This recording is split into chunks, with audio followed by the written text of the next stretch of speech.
Hi అండి, అందరికీ నమస్కారం. Welcome to my channel. ఈరోజు వీడియో వచ్చేసి ఎగ్ ఆమ్లెట్ 2 మినిట్స్లో వేసుకోవాల్సిన ఆమ్లెట్ని మనం 10 మినిట్స్ ఎలా చేసామో చూసేద్దాం. వీడియోలోకి వెళ్ళే ముందు మన ఛానల్ని సబ్స్క్రైబ్ చేసుకోండి. ఇప్పుడైతే వీడియోలోకి వెళ్ళిపోద్దాం. ముందుగా అయితే 2 గుడ్లు తీసుకోవాలి. ఆ 2 గుడ్లని పటాపటా పగలగొట్టేసి ఒక గిన్నెలో అయితే వేసుకున్నాను. ఇప్పుడైతే దానికి మంచిగా టేస్ట్ రావడానికి ఆనియన్ కూడా కట్ చేసుకోవాలి. ఇదిగోండి, మనం పని చేసే తనం కాదు కాబట్టి ఫస్ట్ ఉన్న పీల్ మొత్తం పీకేస్తాం, అంటే సెకండ్ లేయర్ కూడా పీకేస్తాను. అదంతా పీకేసిన తర్వాత ఇప్పుడు ఉల్లిపాయలు అనేవి చిన్న చిన్న ముక్కలుగా కట్ చేసుకోవాలి. చిన్న చిన్న ముక్కలుగా కట్ చేసుకుంటే అవన్నీ బాగా వేగుతాయి. పెద్ద ముక్కలు అయితే బాగోదండి.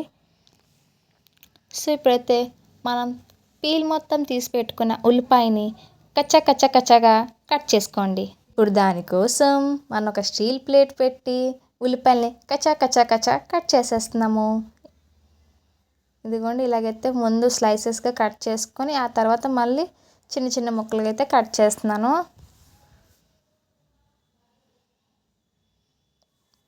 మన ఛానల్కి అయితే సబ్స్క్రైబ్ చేయడం అస్సలు మర్చిపోకండి. Please subscribe to my channel. ఇలాంటి మంచి మంచి వీడియోస్, ఫన్నీ వీడియోస్ అనేవి వస్తూ ఉంటాయి మన ఛానల్లో.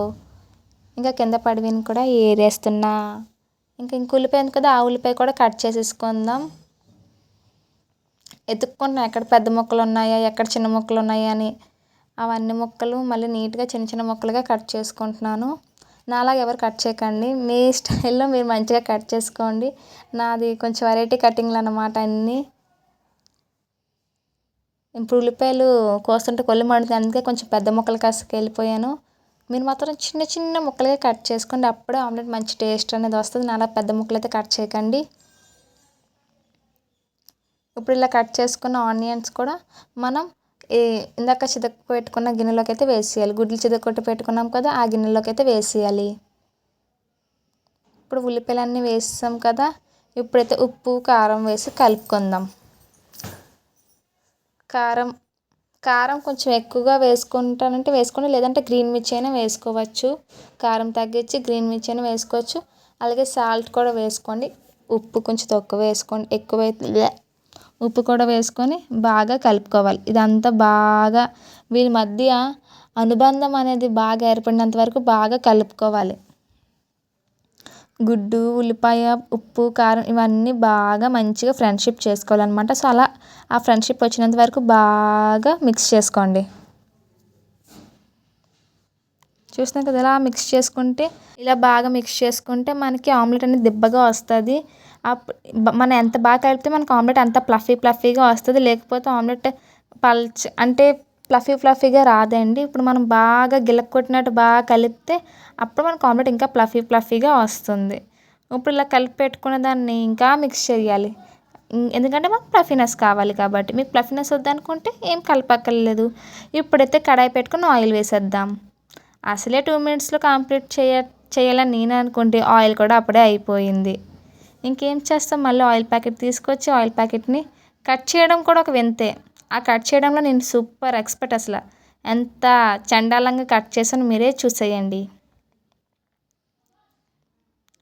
ఇంకా కాస్త ఉంటే ఆయిల్ అయితే మొత్తం పడిపోదును, అంత అందంగా కట్ చేశాను. చూసారా, ఆయిల్ రావాల్సిన చోట రాకుండా చోట నుంచి వచ్చింది ఆయిల్. పోన్లేండి, చూసుకున్నాను కదా సరిపోయింది. లేకపోతే ఆయిల్ మొత్తం ఫసక్, ఆమ్లెట్ మొత్తం ఫసక్, నాకు మాత్రం దిబిడే. ఇప్పుడు ఆయిల్ మొత్తాన్ని ఇలాగా డబ్బాలకైతే వేసేసుకుంటున్నాను. అలాగని స్టవ్ అయినా ఆపానంటే స్టవ్ కూడా ఆపలేదు, అప్పటికే ఫుల్ హీట్ ఎక్కేసింది కడాయి. మళ్ళీ స్టవ్ ఆపి మళ్ళీ స్టవ్ వెలిగించి డబల్ ప్రాసెస్ నాకు అంతా.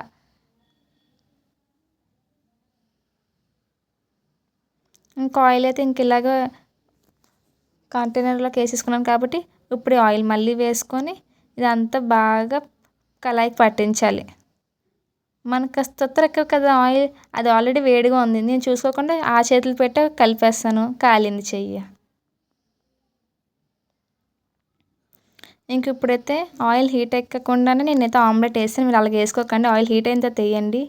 మనకు కొంచెం తొత్తర ఎక్కువ, చెప్పాను కదా, తొత్తర వల్ల మనకి అన్ని వెంటనే సో ఆయిల్ హీట్ ఎక్కిందేమో అనుకుని ఆయిల్ మొత్తం అంతా వేసాను. తర్వాత తెలిసింది ఆయిల్ హీట్ ఎక్కలేదని.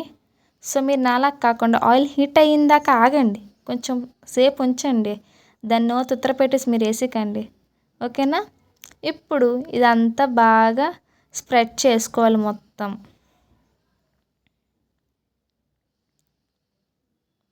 ఇప్పుడు ఇదంతా బాగా స్ప్రెడ్ చేయండి. కొంచెం ఇప్పుడైతే మంట అనేది పెంచండి, ఎందుకంటే అది కొంచెం ఉడకాలి కదా, లేకపోతే ఆయిల్ కొంపొచ్చేద్ది. అసలే ఆయిల్ మరగకుండా వేసాను. మీరైతే ఆయిల్ హీట్ ఎక్కిన తర్వాత వేస్తే సిమ్లో పెట్టుకొని చేయండి అంతా.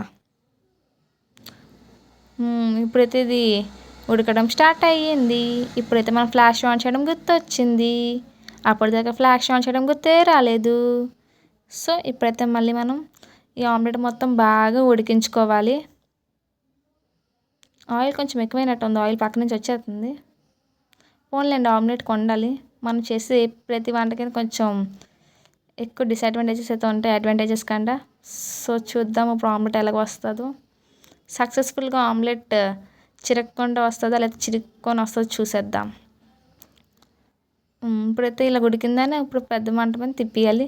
ఓ వావ్, బాగానే తిరిగింది.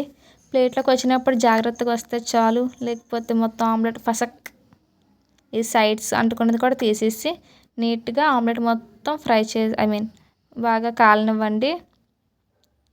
మీరు నాలాగా స్టంట్లు వేద్దామని మళ్ళీ ఇంకోసారి తిప్పుదాం వీడియో కోసం అనుకోకండి. అలాగా చేసిన వెంటనే అది బాగా ఫ్రై అయిపోయితే వెంటనే ప్లేట్లోకి అలా వేసేసుకోండి. అంతేగాని అలా స్టంట్ కోసం మళ్ళీ ఆమ్లెట్ తిప్పడం ఎగరేయడం చేయకండి. చేస్తే వీడియోలో చూసేయండి ఏమైందో లాస్ట్లో. సో ఆమ్లెట్ మొత్తం ఇలా వేగిన తర్వాత ఇప్పుడు దీన్ని అయితే తీద్దామని స్టంట్లు వేస్తాను అనమాట. అలా అవుతుంది. సో మీరు అలా స్టంట్లు వేయకండి, వేగిన దానికని కళాయి నుంచి ప్లేట్లోకి అలా వేసేయండి, అది నార్మల్గా వస్తుంది. అలా స్టంట్లు వేస్తే ఇలా పగిలిపోయి వస్తుంది చిరుక్కొని. ఇప్పుడైతే అన్నం కూడా వేసేస్తున్నాం. వీడియో ఉంది కదా అని అన్నం నచ్చినట్టు వేసాను, అది మళ్ళీ నీట్గా క్లీన్ చేయాలి. ఇప్పుడు అన్నం వచ్చేసి నాకు మా అమ్మకి ఇద్దరికి ఒకేసారి మా అమ్మ తినిపించేస్తుంది కాబట్టి సో ఇద్దరికి తగినట్టు అన్నం అయితే వేసేస్తున్నాను. వీడియో ఉంది కదా అని కొంచెం అన్నం అయితే ఎక్కువ వేసాను, నార్మల్గా అయితే అంత తినం మేము. సో కొంచెం అన్నం కూడా అదే ఎక్కువే అన్నం వేసాను, కొంచెం కాదు, అన్నం ఎక్కువ వేసాను. అలాగే మనం గుడ్డు కూర, కానీ గుడ్లన్నీ మింగేసాను. ఇంకొనది కూర ఒకటే ఉంది కాబట్టి ఆ కూర ఇప్పుడు ముందు కింద పడిన అన్నం అంతా ఎత్తేయాలి, లేకపోతే అమ్మ వచ్చి కొడేస్తుంది. సో ఇప్పుడైతే మనం కూర అయితే తీసేసి కూర అయితే వేసేద్దాం. అందులో 8 గుడ్లు ఉండేవి, సగం గుడ్లు నా పొట్లోకి వెళ్ళిపోయాయి, ఇంకా కర్రీ ఒకటే ఉంది. మా ఇంట్లో గుడ్లు ఎక్కువ తింటాం, ఎక్కువ గుడ్లే తింటాం. ఒక కూరకి కనీసం 10 గుడ్లైనా వాడతాము. సో కూర కూడా వేసేసుకొని ఇచ్చేసాను మమ్మీకి. ఆమ్లెట్ చూసారు, ఇంకా పక్కన గుడ్లు బోల్డ్ ఉన్నాయి. అంతే, ఫైనల్గా ప్లేట్ అయితే ఇలాగ అయ్యింది. అదే ఇలా చేశాను, అలా కాపలేదు. ఇంక ఈవినింగ్ అయింది, కొంచెం ఫ్రూట్స్ అయితే తినేసాను. గ్రేప్స్, యాపిల్స్, అలాగే ఆరెంజ్, ఇవన్నీ మనం బాగా కుమ్మేసి, అలాగే అట్టుపళ్ళు కూడా ఉన్నాయి మన ఇంట్లో, అవి కూడా చూపిస్తాను. అసలే రంజాన్ సీజన్ కాబట్టి కొంచెం రేట్లు ఎక్కువగానే ఉన్నాయి. చిన్న అట్టుపళ్ళు అనమాట ఇవి అలా తింటున్నాను మంచం పక్కన అలా పెట్టుకొని. ఇంకా రంజాన్ స్టార్ట్ అయింది కాబట్టి ఇఫ్తార్కి అందరి ఇంట్లోకి వస్తాయి కదా బజ్జీలు, స్నాక్స్ లాగా మా ఇంటికి కూడా అలాగే వచ్చాయి. చనా దాల్ అదేమంటారో తెలియదు కానీ పొటాటో బజ్జీ, అలాగే పకోడీ, పాలక్ పకోడీ, ఇంకా చనా చాట్, ఇంకొచ్చేసి డ్రై ఫ్రూట్స్ 2 ఇచ్చారు, అదే ఖర్జూర్ ఇచ్చారు, డేట్స్ అవి 2 ఇచ్చారు. అంతే, చాలా అంటే చాలా బాగున్నాయి, చాలా అంటే చాలా బాగా చేశారు. అందుకే నాకు రంజాన్ పండుగ అంటే చాలా ఇష్టం, ఇవి వస్తాయని మా ఇంటికి. ఇంక ఇచ్చారు కదా మొత్తం కుమ్మేస్తాను. కరువులో ఉన్నవాడికి దొరికినట్టు నాకు ఈ బజ్జీలు ఇవన్నీ దొరికాయి. సో నేను ఇవన్నీ బాగా కుమ్మేశాను. తిన్నంటే పచ్చిమిర్చి తగిలింది, ఇంకేం చేయలేము, అయినా సరే తినేసాను, ఎందుకంటే అది పకోడీ కాబట్టి. ఇలా ఒక్కొక్కటి తింటూ బజ్జీతో శనగ అదేం కూర, అదేదో కూర, ఆ కూర పెట్టుకొని తింటూ ఉన్నాను. ఆ కాంబినేషన్ ఈ కాంబినేషన్ అన్నీ కలిపేసి మొత్తం పొట్టలైతే వేస్తాం. మీరైతే మన ఛానల్కి సబ్స్క్రైబ్ చేయడం అస్సలు మర్చిపోకండి.